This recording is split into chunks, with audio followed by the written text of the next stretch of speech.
Hello दोस्तों, क्या हालचाल। मैं आप सभी का दोस्त ऋषभ अग्रवाल। तो दोस्तों आज हम करने वाले हैं assignment number 2 discuss. Assignment number 2 मैंने आपको दिया था power system generation and tariff का। चलिए स्टार्ट करते हैं। तो देखिए दोस्तों, पहला क्वेश्चन दिया है आपको टैरिफ के बारे में। टैरिफ क्या होता है? सबसे पहली बात भाई, किस रेट के हिसाब से एनर्जी आपसे चार्ज की जाती है वो होता है टैरिफ। जो भी बिजली का बिल आता है वो टैरिफ होता है। बेसिकली सिंपल रेट टैरिफ हो जाता है, flat rate tariff, block rate tariff, अलग अलग टाइप के होते हैं। सिंपल टैरिफ क्या होता है? आपके इंडिया में जितने भी कंज्यूमर्स है, चाहे वो इंडस्ट्रियल हो, एग्रीकल्चरल कंज्यूमर हो, घर वाला रेसिडेंशियल कंज्यूमर हो, अगर सारे कंज्यूमर से एक ही रेट पर एनर्जी को चार्ज किया जाता है तो सिंपल रेट होता है, जो कि इसका आंसर भी है। फिक्स्ड रेट पर यूनिट ऑफ एनर्जी कंज्यूम, तो simple tariff. Flat rate tariff क्या होता है? इंडस्ट्रियल कंज्यूमर को डिफरेंट रेट पे, एग्रीकल्चरल कंज्यूमर को डिफरेंट रेट पे, रेसिडेंशियल कंज्यूमर को डिफरेंट रेट पे, अगर ऐसा हो जाए कंज्यूमर के हिसाब से रेट डिसाइड हो तो फ्लैट रेट टैरिफ होता है। ब्लॉक रेट टैरिफ क्या होता है? मान लीजिए आपकी 0 से लेके 100 यूनिट जो है वो कंज्यूम जो हुई है उनको 8 रुपए प्रति यूनिट के हिसाब से चार्ज किया गया। अगर 100 से 150 के बीच में यूनिट चार्ज होती है तो 6 रुपए प्रति यूनिट के हिसाब से चार्ज किया गया। और अगर 150 से लेके 200 के बीच में यूनिट कंज्यूम होती है तो 4 रुपए प्रति यूनिट से चार्ज किया गया। मतलब जैसे जैसे कंजम्पशन बढ़ेगा तो आपकी रेट गिरती जाएगी, रिड्यूस होती जाएगी। उसे कहते हैं block rate tariff. 2 part tariff क्या होता है? 2 पार्ट से मिलकर बना होता है, एक बी किलोवाट, एक c kilowatt hour. B into kilowatt, c into kilowatt hour. मतलब बी होता है जितना मैक्सिमम डिमांड है उसका चार्ज, और सी होता है जितना आपने एनर्जी कंज्यूम किया है उसका चार्ज। तो मैक्सिमम डिमांड और एनर्जी कंज्यूम से मिलके बना होता है। तो इसका आंसर हो जाएगा सिंपल टैरिफ। अगले क्वेश्चन की तरफ चलते हैं। देखिए दोस्त, अगला क्वेश्चन है, ये जितने भी भाई टैरिफ है मैंने आपको यहाँ पे प्रोवाइड कर दिए, तो आप पीडीएफ डाउनलोड करके ये सारे टैरिफ आराम से पढ़ सकते हैं, सब समझ में आ जाएगा। चलिए भाई, बहुत बढ़िया। दूसरा क्वेश्चन कह रहा है पावर सिस्टम में cost of generation of power reduce होगी मोस्ट इफेक्टिवली। तो भाई जनरेशन की कॉस्ट कम होनी चाहिए। कब कम होगी? लोड फैक्टर और डाइवर्सिटी फैक्टर पे कैसे डिपेंड करती है? तो देखिए दोस्त, जो आपका डाइवर्सिटी फैक्टर होता है वो होता है ये। दोनों में आप देखेंगे डाइवर्सिटी फैक्टर और लोड फैक्टर में, तो डाइवर्सिटी फैक्टर हो या फिर आपका लोड फैक्टर हो, दोनों ही मैक्सिमम डिमांड के इनवर्सली प्रोपोर्शनल है कि नहीं? बिल्कुल सही बात है सर। इसका क्या मतलब हुआ? अगर डाइवर्सिटी फैक्टर की वैल्यू ज्यादा हुई, लोड फैक्टर की वैल्यू ज्यादा हुई, मतलब मैक्सिमम डिमांड क्या है आपका? कम है। अगर मैक्सिमम डिमांड कम है तो भाई आपका जो जनरेशन में इंस्टॉल्ड कैपेसिटी है, डिमांड ही कम है, तो आप जो पावर प्लांट लगाओगे उसकी कैपेसिटी को भी कम रखोगे, तो ओवरऑल कॉस्ट ऑफ जनरेशन क्या हो जाएगा? रिड्यूस हो जाएगा। इसीलिए डाइवर्सिटी फैक्टर और लोड फैक्टर दोनों क्या होने चाहिए? हमारे हाई होने चाहिए। लेकिन याद रखिए, वैल्यू हमेशा 1 से छोटी रहती है, मतलब 1 के करीब होना चाहिए ना, नियर टू 1 वैल्यू आनी चाहिए। तो आंसर हो जाएगा both should be increase, both diversity and load should be increase. अगले क्वेश्चन की तरफ चलते हैं। ये देखिए दोस्तों, यहां पे आपको एक न्यूमेरिकल दे रखा है, एक एनुअल लोड कर्व है जो कि वेरी कर रहा है 40 मेगावाट से डिक्रीज होके 8 मेगावाट तक नीचे जा रहा है। तो इसका डायग्राम कैसे बनेगा? देखिए 40 मेगावाट ये रहा, डिक्रीज हो गई ये 8 मेगावाट तक जा रहा है। आपको निकालना क्या है मेरे भाई? लोड फैक्टर निकालना है। लोड फैक्टर अभी हमने पढ़ा है, क्या होता है? लोड फैक्टर होता है sir average load divide by maximum demand. हाँ या ना? बिल्कुल सही बात है। एवरेज लोड क्या हो जाएगा दोस्त? एवरेज लोड आप आराम से निकाल सकते हैं इन दोनों रीडिंग्स का। क्या हो जाएगा? 40 प्लस 8 डिवाइड बाय 2, मतलब 24 मेगावाट। तो अब कितना आएगा? ये 24 डिवाइड बाय 40। मैक्सिमम डिमांड क्या है 40 और 8 में? तो मैक्सिमम डिमांड तो सर 40 मेगावाट है। 24 बाय 40 होता है मेरे भाई कितना? 0.6। ये आ जाएगा लोड फैक्टर, है ना? 0.6 बोले तो 60% is the correct answer. Next question, ये देखिए, डोमेस्टिक लोड, घरेलू लोड के लिए लोड फैक्टर का कितना परसेंटेज होता है? तो ये डेटा वाला क्वेश्चन है, फैक्चुअल क्वेश्चन है। इसकी एक टेबल बताता हूं। देखो, अगर आपका डोमेस्टिक लोड है, जैसे कि हमारा जो लोड है, हमारे घरों का जो लोड है वो डोमेस्टिक लोड कहलाता है, तो लोड फैक्टर मात्र 10 से 15% होता है। होना चाहिए आइडियली 100% वन के पास, लेकिन सिर्फ 10 से 15%। कमर्शियल कंज्यूमर्स के लिए क्या होता है 25 से 30%। कमर्शियल कंज्यूमर कौन से हो गए, रेस्टोरेंट वाले, जो शॉपिंग मॉल्स होते हैं वो सब कमर्शियल कंज्यूमर हो गए।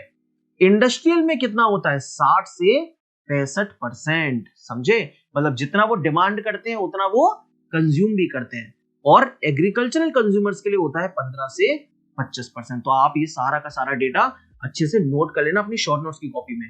फिलहाल डोमेस्टिक लोड के लिए क्या आंसर हो जाएगा भाई, देखो 10 से 15%, आंसर हो गया डी। नेक्स्ट क्वेश्चन देखिए, ये आ गया एक और न्यूमेरिकल, ठीक है। जनरेटिंग स्टेशन में डिटेल्स दे रखी है कि यूनिट इतना जनरेट होता है 24 घंटे में, मैक्सिमम डिमांड है ये, और रेटेड कैपेसिटी है आपकी इतनी। कैपेसिटी फैक्टर आपसे पूछा है, तो प्लांट कैपेसिटी फैक्टर का फॉर्मूला पता होना चाहिए। क्या होता है प्लांट कैपेसिटी फैक्टर का फॉर्मूला, सर वो तो होता है average load divide by plant की कैपेसिटी। ये होता है कि नहीं, बिल्कुल सही बात। लेकिन उसके लिए भाई हमें क्या निकालना पड़ेगा, एवरेज लोड निकालना पड़ेगा। पावर होती है, पावर हमें एनर्जी दे रखी है, unit generated kilowatt hour energy दे रखा है। तो पावर कैसे निकालेंगे, देखिए पावर निकालने के लिए आप क्या करेंगे, एवरेज निकालने के लिए आप क्या करोगे, ये तो 24 घंटे का है, पूरे दिन का है, तो आपको एवरेज निकालना है तो 1 घंटे का निकालना होगा। तो 62,500 डिवाइड बाय 24 कर दोगे, जब इतना कर दोगे तो ये आ जाएगा किलोवाट में। तो बस इसको यहां पे रख दो, 62,500 डिवाइड बाय 24 इंटू प्लांट की कैपेसिटी कितनी है भाई, प्लांट की कैपेसिटी है 6000 किलोवाट। तो देखो ऊपर भी किलोवाट था, नीचे भी किलोवाट है, तो लेने की कोई दिक्कत नहीं है। अब अगर आप इसको सॉल्व करोगे तो आई थिंक इसका आंसर आ जाएगा दोस्त मेरे D, 43.4% is the correct answer. इसका आ जाएगा 0.434, ठीक है। तो आप इसको आराम से सॉल्व कर लीजिएगा, आंसर आपका यही निकल के आ जाएगा। चलिए नेक्स्ट क्वेश्चन की तरफ चलते हैं। लोड कर्व में सबसे हाईएस्ट पॉइंट क्या होता है भाई, बहुत ही सिंपल है, ये देखिए लोड कर्व, ये रहा आपका लोड कर्व। यहां पे दे रखा है मेरे भाई पावर डिमांड, और यहां पे दे रखा है दोस्त टाइम। तो अगर कोई ये जनरल किसी भी लोड का कर्व है, ये वाला है ना, ये वाला कर्व है, तो इसमें आपको क्या दिख रहा है, इसमें दिख रहा है कि सबसे ऊपर जो होता है वो होता है पीक लोड या फिर मैक्सिमम डिमांड। पीक लोड या मैक्सिमम डिमांड रिप्रेजेंट करता है एक लोड कर्व, तो आंसर क्या आ जाएगा पीक लोड। उसके बगल में एक और कर्व है, यहां देखो, ये है लोड ड्यूरेशन कर्व। ये क्या होता है, मान लीजिए यहां पे आपको ये जो लोड दे रखा है, इसमें पहले इतना लोड है, फिर इतना लोड है, फिर इतना लोड है, फिर इतना लोड है, कम भी है, ज्यादा भी है, कम भी है, ज्यादा भी है। लेकिन लोड ड्यूरेशन कर्व क्या होता है, देखिए पहले सबसे ज्यादा था और फिर उसके बाद डिक्रीज हो रहा है कंटिन्यूअसली। तो load duration curve load curve ही है बट डिक्रीजिंग ऑर्डर में है, पहले सबसे बड़ा लोड, फिर उससे छोटा, फिर उससे छोटा, ये होता है, ठीक है। आई होप समझ में आ रहा होगा आपको अच्छे से। ये देखिए दोस्तों, यहां पे दे रखा है डिमांड फैक्टर और लोड फैक्टर के बारे में, इनका प्रोडक्ट पूछा है। तो देखिए डिमांड फैक्टर क्या होता है सर, बहुत ही सिंपल होता है। डिमांड फैक्टर होता है दोस्त क्या, मैक्सिमम डिमांड डिवाइड बाय क्या हो जाता है, maximum demand divide bye connected load. क्या लोड, कनेक्टेड लोड, राइट, ठीक है सर। और लोड फैक्टर क्या हो जाता है सर, लोड फैक्टर तो होता है average load divide by maximum demand, बहुत बार लिख चुके हैं इसको तो, है कि नहीं, average load divide by maximum demand. तो अगर मैं इन दोनों को मल्टीप्लाई करूं तो फिर क्या होगा, अगर इन दोनों को मल्टीप्लाई करते हैं तो सर मैक्सिमम डिमांड ये वाला और ये वाला कट जाएगा, तो रह जाएगा मेरे भाई average divide by connected, average load upon connected load, ठीक है। चलिए तो आंसर आ जाएगा आपका D, D is the correct answer. अब देखिए दोस्त यहां पे, ओ भाई भाई भाई, यहां पे देखो लोड फैक्टर भी दे रखा है, प्लांट कैपेसिटी फैक्टर भी दे रखा है, और मैक्सिमम डिमांड भी दे रखा है, और रिजर्व कैपेसिटी पूछा है। भाई एक ऐसा फॉर्मूला बताता हूं, अगर ऐसा क्वेश्चन कभी भी आ गया, रिजर्व कैपेसिटी का क्वेश्चन आ गया, तो आप 15 सेकंड में इस क्वेश्चन को फोड़ दोगे और बाकी सब दोस्त, बाकी सब जितने भी स्टूडेंट्स हैं आपका मुंह ताकते रह जाएंगे। देखो रिजर्व कैपेसिटी अगर आपको निकालनी है और आपको ये 3 वैल्यूज दे रखी हो, तो क्या करना है, लोड फैक्टर लिखना है न्यूमरेटर में, प्लांट कैपेसिटी फैक्टर लिखना है दोस्त डिनोमिनेटर में, -1 करना है और इनटू मैक्सिमम डिमांड कर देना है, बस हो जाएगा काम। अगर इतना आपने याद कर लिया तो काम बहुत ही आसान हो जाएगा, सिर्फ चंद सेकंड में आंसर आएगा। देखिए देखिए देखिए कैसे। लोड फैक्टर दे रखा है सर 0.75, प्लांट कैपेसिटी फैक्टर दिया है सर 0.6, माइनस का 1 करेंगे, इनटू मैक्सिमम डिमांड करेंगे, मतलब 60 करेंगे। अगर आप इसको सॉल्व करते हो तो ये और ये कटेगा, ये 0.60 है, तो 75 मतलब 15 पंजे 60 मतलब 4 बार, 5/4 माइनस 1 हो गया 1/4, तो 1/4 इंटू 60 मतलब 15 मेगावाट। ओ भाई भाई भाई भाई, आ गया मजा, सीधे के सीधे आंसर बिना किसी टेंशन के। चलिए नेक्स्ट क्वेश्चन पे। यहां पे आपसे पूछा है दोस्तों, initial cost of power plant क्या होती है। तो जब आप किसी पावर प्लांट को खड़ा करेंगे तो सबसे पहले क्या खरीदेंगे, जमीन खरीदेंगे, बिल्डिंग का पैसा लगेगा, जो इक्विपमेंट्स उसमें लगाएंगे उसका पैसा लगेगा, उसके बाद पावर प्लांट जाके बनेगा, तैयार होएगा, और फिर वो जब चलेगा तब जाके मेंटेनेंस कॉस्ट आएगी। तो क्या इनिशियल कॉस्ट में मेंटेनेंस आएगा, कतई नहीं। इनिशियली तो पहले पावर प्लांट बनाना पड़ेगा, मेंटेनेंस कॉस्ट तो जब चल रहा है उसके बाद आता है, तो वो रनिंग कॉस्ट में आएगा। ठीक है। डोहर्टी रेट क्या होता है, क्यों इसके लिए सुइटेबल होता है, तो सबसे पहले तो यही पता हो ये डोहर्टी रेट क्या होता है। तो देखिए दोस्त, 2 टैरिफ होते हैं, बहुत सारे हमने देखे, उनमें से 2 टैरिफ का नाम लूंगा। एक लूंगा 2 पार्ट टैरिफ का, 2 पार्ट टैरिफ का, ठीक है ना, और एक मैं लूंगा 3 पार्ट टैरिफ का। किसका नाम लूंगा, 3 पार्ट टैरिफ का। तो याद रखिए आप लोग, पूरा ही लिख देते हैं, 3 part tariff, 2 part tariff. 2 part tariff जो होता है उसका एक और नाम होता है मेरे भाई, हॉपकिंसन डिमांड रेट। क्या याद रहेगा नाम, कोशिश करेंगे सर, बिल्कुल याद रहेगा, don't worry. Hopkinson demand rate tariff. और 3 पार्ट टैरिफ को क्या कहते हैं दोस्त, 3 पार्ट टैरिफ को हम लोग कहते हैं, जो क्वेश्चन में दे रखा है, Doherty rate. Doherty rate tariff. तो क्या आंसर हो जाएगा, डोहर्टी रेट किसके लिए सुइटेबल है, तो जो 3 पार्ट टैरिफ होता है दोस्त, वो सुइटेबल होता है बिग लार्ज इंडस्ट्रियल कंज्यूमर्स के लिए। क्यों क्यों ऐसा क्यों, क्योंकि 3 पार्ट टैरिफ में फिक्स्ड चार्ज भी होता है, मैक्सिमम डिमांड को भी चार्ज किया जाता है, और कितने यूनिट्स कंज्यूम कर रहे हैं उसके हिसाब से भी चार्ज होता है। तो जितने भी बड़े इंडस्ट्रियल कंज्यूमर्स हैं वो सारे के सारे 3 पार्ट टैरिफ के बेसिस पे इलेक्ट्रिसिटी चार्ज की जाती है उनसे। ठीक है। चलिए नेक्स्ट क्वेश्चन कह रहा है, इंटरकनेक्टेड सिस्टम्स में कौन सा स्टेटमेंट करेक्ट नहीं है।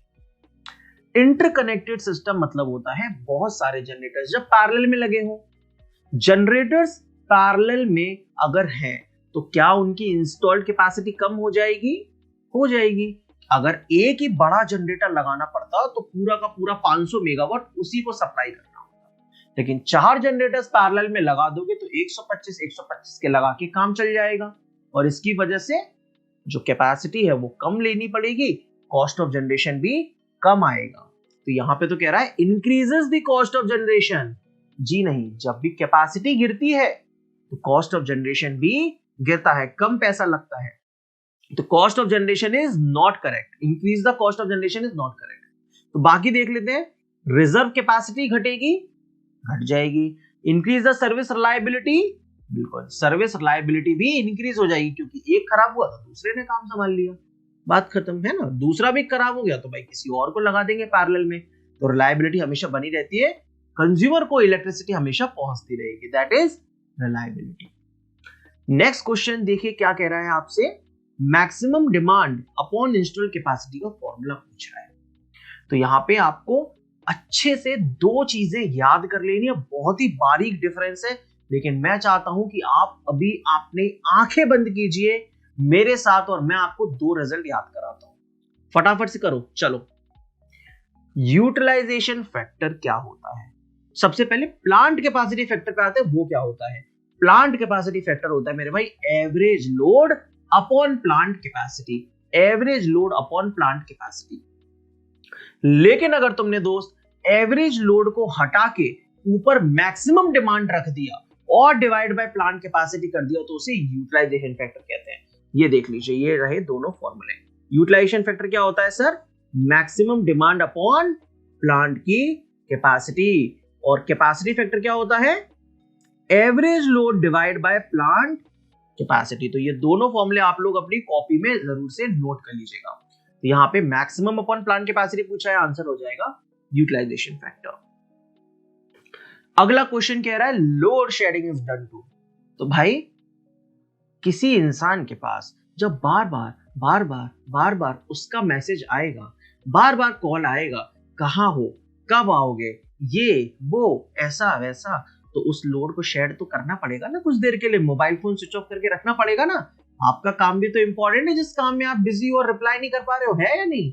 बिल्कुल इंपॉर्टेंट है सर, बहुत इंपॉर्टेंट। तो भाई जब पीक डिमांड आ जाती है बहुत ज्यादा, समझे, तो लोड को कुछ देर के लिए शेड करना पड़ता है, कुछ देर के लिए बंद करना पड़ता है कि अभी तू ठंड रख, समझे। तो लोड शेडिंग क्यों करते हैं दोस्त?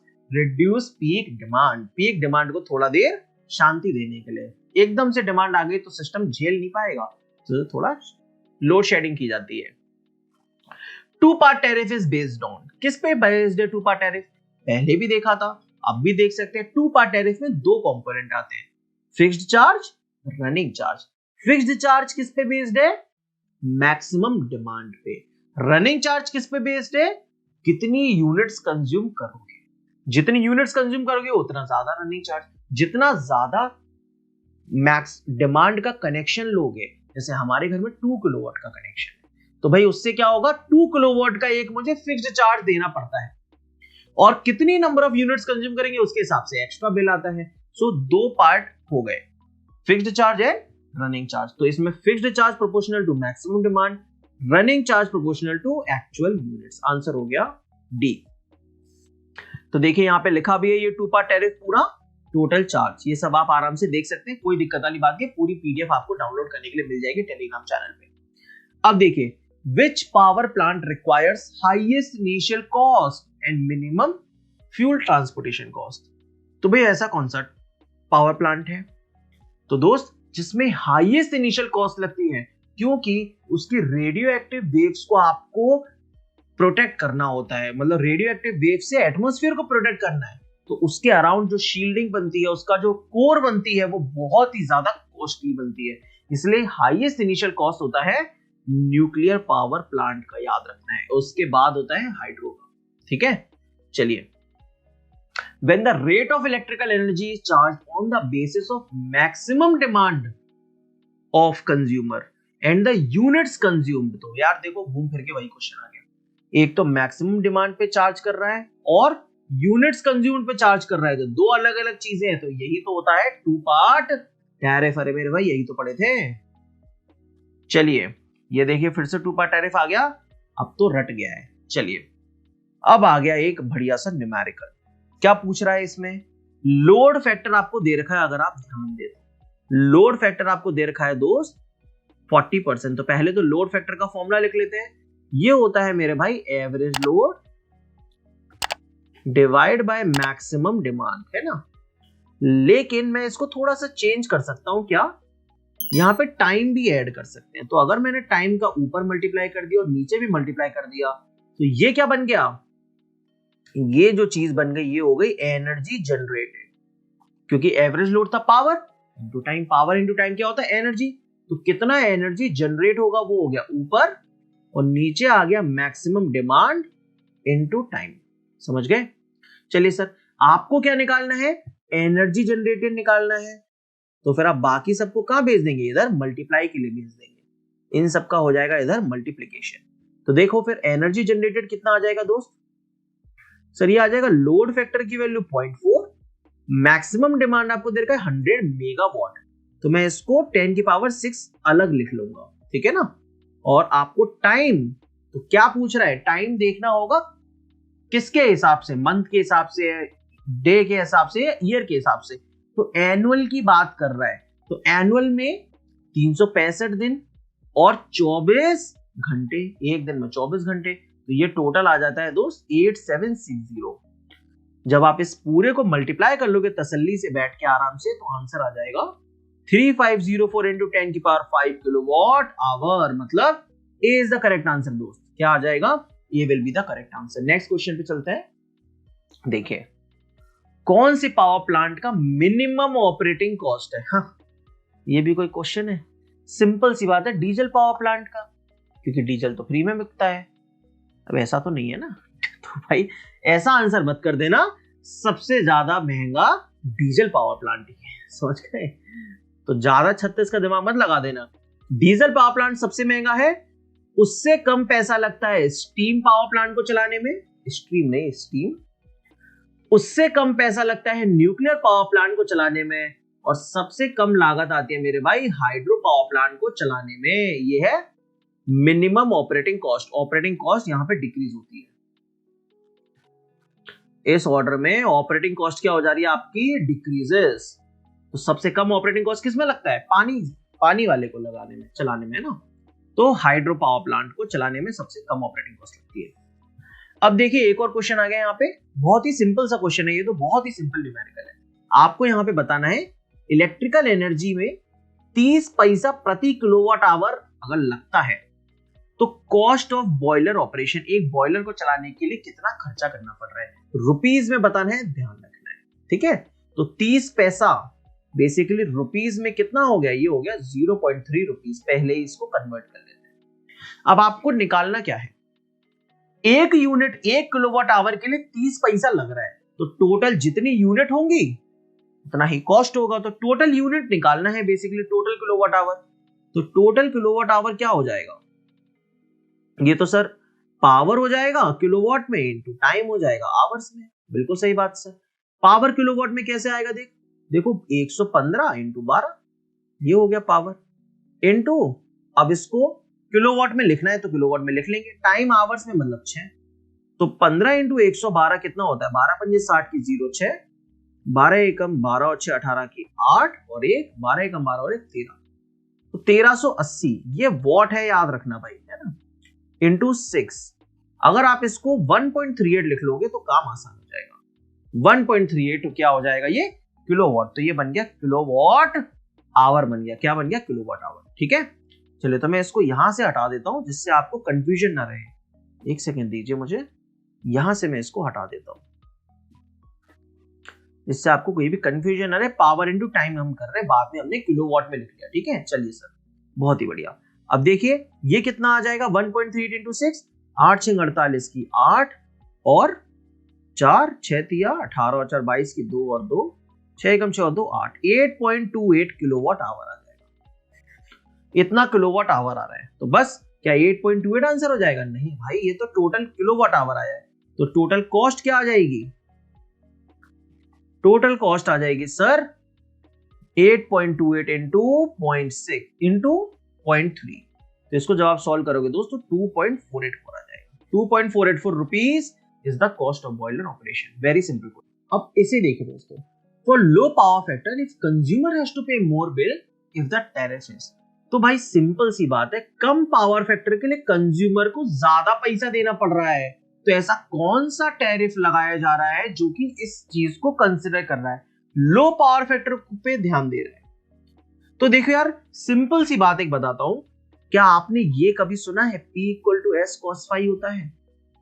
सुना सा तो लग रहा है, नहीं पता है तो देखो, ये एक ट्राइंगल होता है। इस ट्राइंगल में बेटा यहां आता है P Q S और ये एंगल होता है फाई। सब जानते हैं cos phi क्या होता है सर, cos phi तो होता है आधार बटा कर्ण, base upon hypotenuse P upon S। तो P बराबर कितना आ गया, S cos phi। जल्दी से यहां से देख लो कि S क्या है, inversely proportional to cos phi आ जाएगा। अगर P आपका फिक्स हुआ तो S inversely proportional to cos phi आ जाएगा। बस क्वेश्चन यहीं पे खत्म हो जाता है। कैसे सर, अगर आपका पावर फैक्टर कम हुआ तो केवीए रेटिंग ज्यादा आएगी। तो अगर आपने एक ऐसा टैरिफ लगा दिया, केवीए टैरिफ लगा दिया, ये यूज किया, तो कम पावर फैक्टर पे केवीए मैक्सिमम डिमांड ज्यादा आ जाएगा और उसकी वजह से बिजली का बिल भी ज्यादा आएगा। तो किलोवाट नहीं आएगा, किलोवाट से रिलेशन नहीं है पावर फैक्टर का। पावर फैक्टर खराब हुआ तो केवीए डिमांड ज्यादा होगी और उसकी वजह से बिजली का बिल भी ज्यादा आएगा। नेक्स्ट क्वेश्चन कह रहा है total cost of electrical energy can be divided into. तो भाई सीधे ही आंसर है, ये तो सबने लगा दिया होगा, सबसे सिंपल है।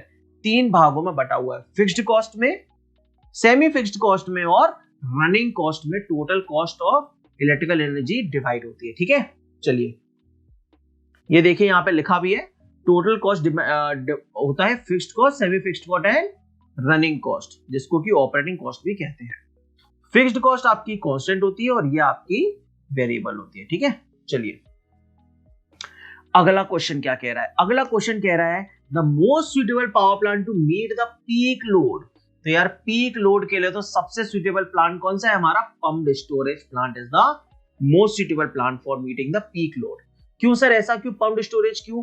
क्योंकि भाई देखो इसके कुछ एडवांटेजेस होते हैं। क्या क्या होते हैं, देखिए ये काम आता है लोड फ्रीक्वेंसी कंट्रोल में। इसका क्या मतलब है, एक्चुअली में जो आपका पम्प्ड स्टोरेज प्लांट होता है ना, इसको it takes less time to start या it takes less starting time. इसका क्या मतलब है, इसको चालू करने में ना बहुत कम समय लगता है।